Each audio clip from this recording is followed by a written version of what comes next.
Hi everyone, welcome back to our weekly vlog, Tea with Fee, continuing this week on the topic of freedom.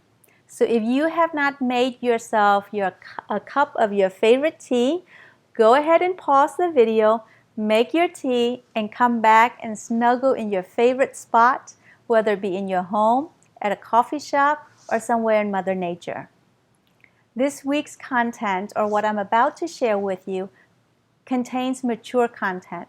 So if you're listening to this around young children, please put your earbuds on.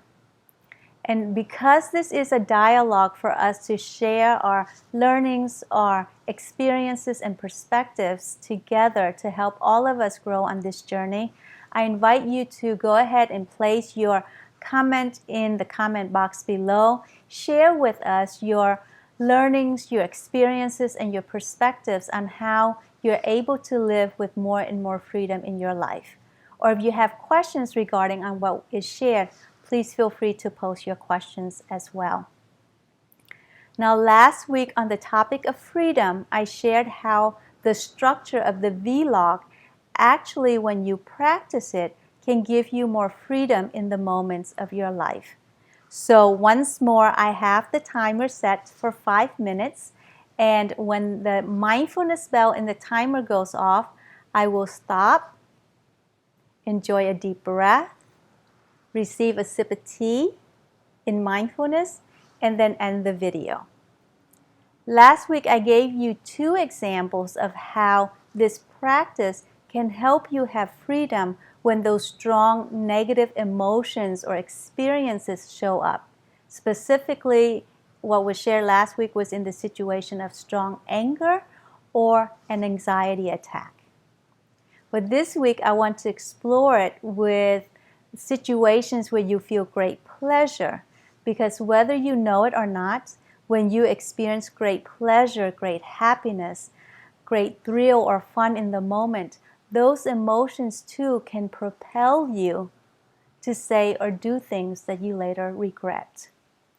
One such example is this. Let's say you're at a party, you're feeling good, you're having a good time, and in the midst of that good experience, you promise to do something that you may later regret.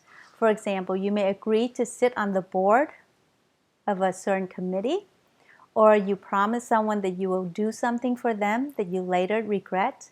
And if you had practiced stopping, breathing, checking in with yourself, you may not have made that promise, or you may not have agreed to do what it is that you agreed to do.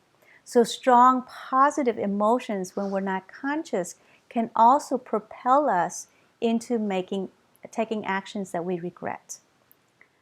Another example is, let's say you're at a bar, you're drinking, you're having fun, and then in the experience of having fun and all that great pleasure, you may bring someone home and take that person to bed, even though that was not what you really wanted to do.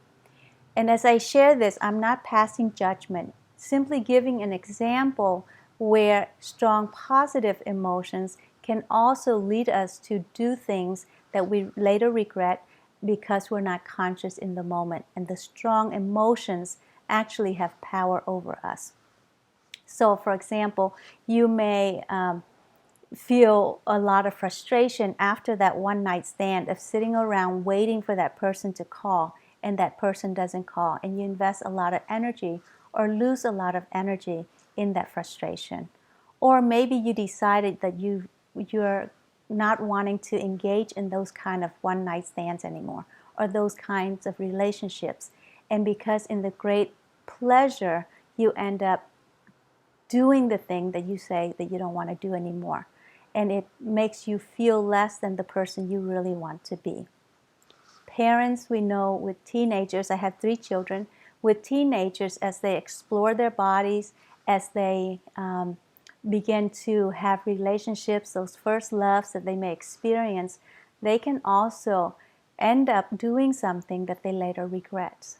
Too many situations in which teenagers who have those experiences end up with a baby that derails the course of their life. It's not that they can't build themselves back up again, but it does make it a lot more challenging.